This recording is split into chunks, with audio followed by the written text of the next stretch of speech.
কি করবেন? শেখ হাসিনাকে ফেরত দেব না। আর আমি বলছি তো শেখ হাসিনাকে ফেরত দেব না, যা ইচ্ছা করে জয়দীপ। আরে দেব না ফেরত, আবার আসছেন ঝগড়া করতে।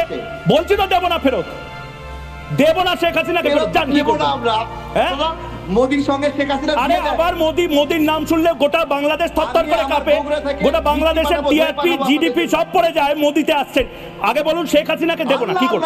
জিডিপি আপনাদের আয় কত? মাথা পিছু আয় কত? আমাদের আয় কত? আমাদের দেশের শাহরুখ খান আর গায়ক অরিজিৎ সিং এই মুহূর্তে যে পরিমাণ টাকা কামায়, আর আমাদের বাংলার দেবের সিনেমায় যা আয় হয় গোটা বাংলাদেশের এই মুহূর্তে সেই আয় হয় না বোধহয়।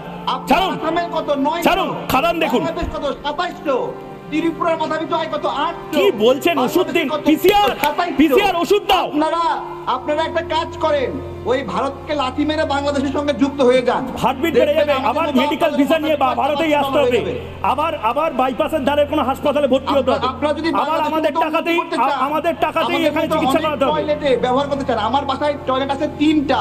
কি 3টা? অফিসে একটা বেশি টয়লেট নাই। আপনি দেখেন এখন এই ভিডিওতে, আমার অফিসে এখানে 2টা আছে টয়লেট। আপনার অফিসে একটা বেশি টয়লেট নাই। আপনারা ওই টয়লেটেই থাকুন, ওই টয়লেটেই ঘুমান। মাফ করুন আমাকে, আপনি ওই টয়লেটেই থাকুন।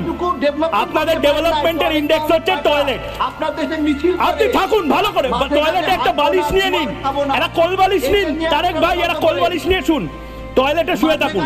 ওই টয়লেটে শুয়ে হিজবুত তাহরির আর আনসারুল্লাহ বাংলা নিয়ে শব্দ দেখেন। কি বলবো বলেন? এমন মিছিল বিশ্বের কোথাও আছে? মাঠে ঘাটে হাঁকবো না, গু আর খাবো না।